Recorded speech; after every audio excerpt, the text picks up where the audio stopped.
There are 3 ways that I use reference tracks, and in this video I'm going to share with you what those are and how they can get you out of creative blocks, such as the famous writer's block, and how reference tracks can make your music sound more pro and get as good a sound as possible. Let's go! First off, let's just kill the myth that reference tracks causes you to make music sounding like other people's music, like copycatting or not sound your own. I think that wherever you are as a music maker, and when it comes to skill level, making stuff that comes from your heart and making it your own is the most easy thing to do, unless you're just banging out tracks using AI, of course. Anyways, I digress. Here comes the first thing that I use reference tracks for, and that's ideation. So what I would typically do is just import an MP3 or WAV and listen to it, and you can check out the waveform, and then you can start mapping out what parts the song consists of. And this is really effective if you're making music in a genre that you're not that familiar with. So for example, when I'm making house or EDM or dubstep, I tend to use reference tracks this way. So I've pulled it into my DAW and then I analyze it.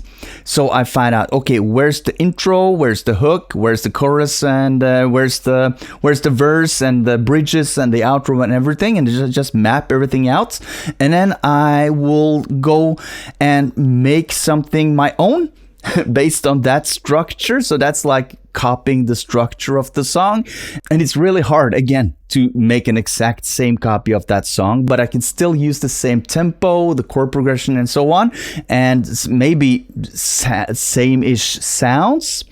But it's more to just get you started, and this is great for writer's block, because if you have like you can't come up with any ideas, you can just pull in something that you like from before, and boom, there you go. Here you got your idea right there, and then you can trail off, making it sound more your own, and insert yourself into it. So that's number 1. And by the way, I've linked below in the description a Spotify playlist that you can go check out. It's all my go-to reference tracks right there.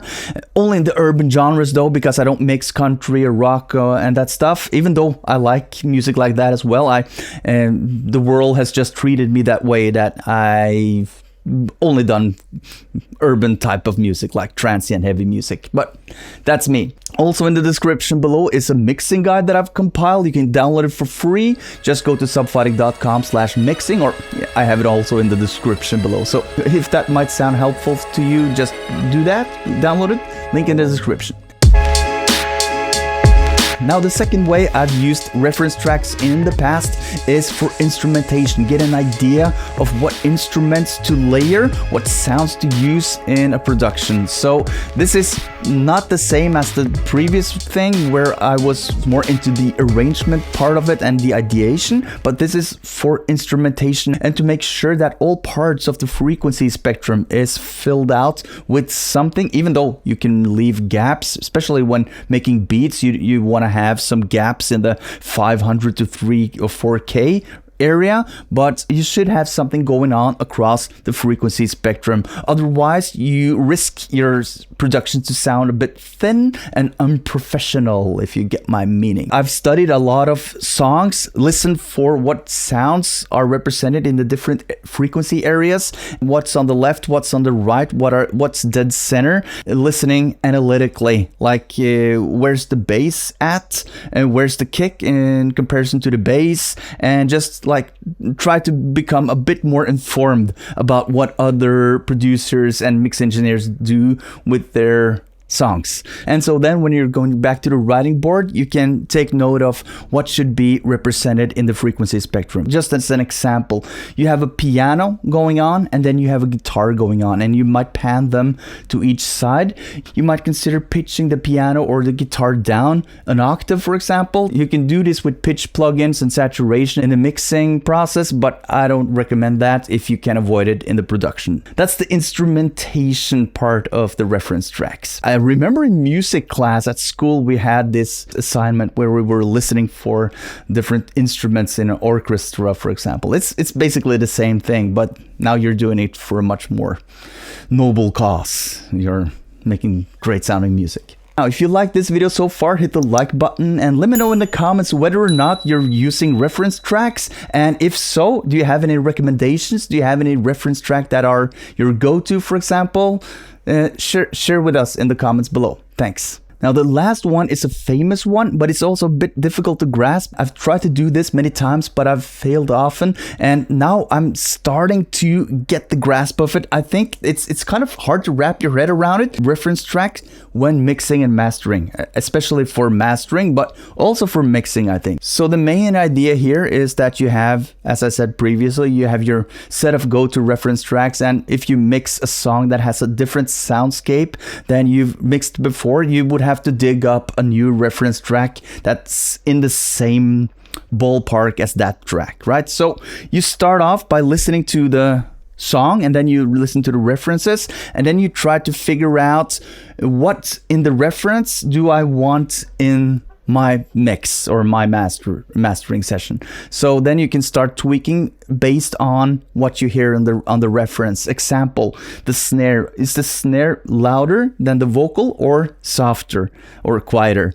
And then you can tweak the snare until it sits well with the vocal, for example. And same goes for kick and bass. You can listen only for the kick and bass. You can even filter out all the frequencies except the bass on both the reference and your mixing session, and then you can listen back and forth and try to figure out how loud is the kick, where does the kick live, how loud is the bass, and do you need sidechain compression or do you need to EQ out certain frequency areas, and figure out that by listening to the reference. You can also use, of course, metering to see if there are any clues or hints as to what is happening down there in the frequency spectrum, and also in the mid-range and in the highs, and then you can listen for example, how's the punch, how's the dynamics, and then you can compare back and forth. It's overwhelming to listen to the reference track in general as a complete song, and then your mix as a complete song, because there are so many things going on,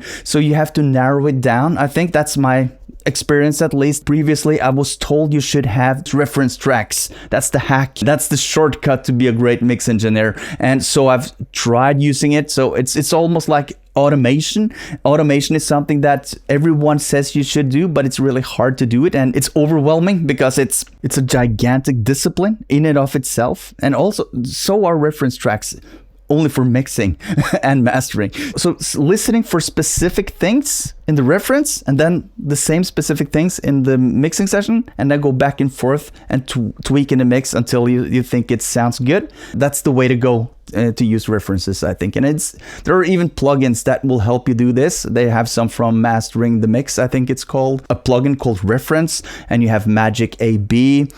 And you have other options as well. And now I hope that you found something useful here in this video, and if you did, you might want to check out one of these videos with more advanced tips and tricks for mixing, and I hope I see you there. Thanks so much for watching. Peace out.